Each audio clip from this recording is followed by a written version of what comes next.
Hello दोस्तों, अगर कभी बनना हो तो बाज की तरह बनना, लेकिन कभी तोता मत बनना। तोता बोलता बहुत है लेकिन ज्यादा ऊंचाई तक उड़ नहीं सकता। बाज बोलता बहुत कम है लेकिन सबसे ऊंचाई पर उड़ता है और बाकी पक्षियों का राजा होता है एक बाज। आज मैं आपको ऐसे 5 पॉइंट बताऊंगी कि जो हर एक इंसान को बाज से सीखना चाहिए और लाइफ की बहुत बड़ी लर्निंग है इन 5 पॉइंट्स में। नंबर 1, बाज की तरह अकेला रहना सीखो। बाज अकेला उड़ता है और बाकी पक्षियों के मुकाबले सबसे ऊंचाई पर उड़ता है। बाज अकेला उड़ेगा लेकिन कभी भी चिड़िया और छोटे पक्षियों के साथ नहीं उड़ेगा। बाज हमेशा या तो बाज के साथ उड़ता है या फिर अकेला उड़ता है। इससे हमें ये सीख मिलती है कि छोटी सोच वालों से हमेशा दूर रहें और अकेले रहो, क्योंकि यही वो समय है जब खुद को जानने का असली मौका मिलता है। नंबर 2, बाज की तरह अपने लक्ष्य पर ध्यान दो। बाज का विजन बहुत ज्यादा क्लियर होता है और बहुत ज्यादा स्ट्रोंग होता है। बाज अपने शिकार को 5 किलोमीटर दूर से ही देख लेता है और जब एक बार उसे अपना लक्ष्य दिख जाता है तो फिर उसके बाद रास्ते में चाहे कितनी भी मुश्किलें क्यों ना आए, वो अपने लक्ष्य को हासिल करके ही दम लेता है। इससे भी एक बहुत बड़ी सीख मिलती है कि अपना विजन क्लियर रखो और उसे हासिल करने में फिर चाहे कितनी भी मुश्किलें क्यों ना आए, पीछे मत हटो उस बाज की तरह। नंबर 3, बाज कभी भी मरी हुई चीजें नहीं खाता।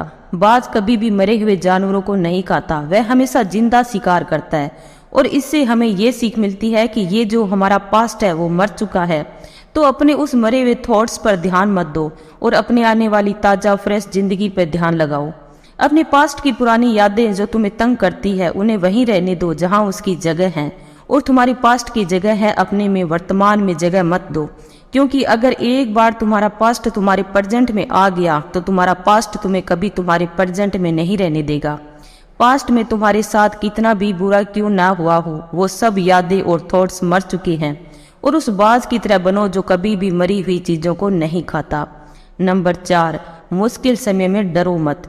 जब आंधी तूफान आती है तब बाज बहुत ज्यादा एक्साइटेड हो जाता है। जब बारिश होती है जो सारे पक्षी छिप कर बैठ जाते हैं, लेकिन बाज को बहुत मजा आता है। जब तेज हवाएं चलती है तो बाज उन हवाओं के सहारे और तेजी से ऊपर उठने की प्रयास करता है और ऊपर उड़ते उड़ते इतना ऊपर उड़ जाता है कि बादलों से भी ऊपर पहुंच जाता है। और इससे भी एक बहुत बड़ी सीख मिलती है कि मुसीबत में भी मजा ढूंढो। और नेपोलियन हिल ने एक बार कहा था कि हर बड़ी चुनौती अपने साथ में एक बहुत बड़ा अवसर लेकर आती है।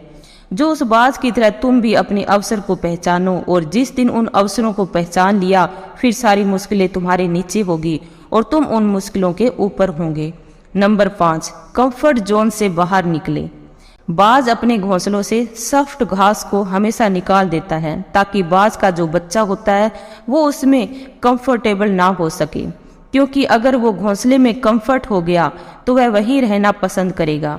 लेकिन बाज ऐसा कभी होने नहीं देता। बाज एक पक्षी है और उसे भी एक बात पता है कि कंफर्ट जोन में कोई ग्रोथ नहीं होती, लेकिन हम तो इंसान हैं ना, और इंसान होने के बावजूद कई सारे लोग इस बात को समझते ही नहीं हैं।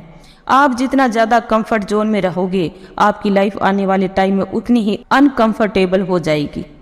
दोस्तों, मुझे पूरी उम्मीद है कि मेरे द्वारा बताए गए ये 5 लेसन जो बाज हमें सिखाता है, इनसे आपको कुछ ना कुछ सीखने को जरूर मिला होगा। कमेंट करके जरूर बताइएगा कि आपको कौन सी सीख सबसे अच्छी लगी और अपने दोस्तों के साथ शेयर जरूर करिएगा। धन्यवाद।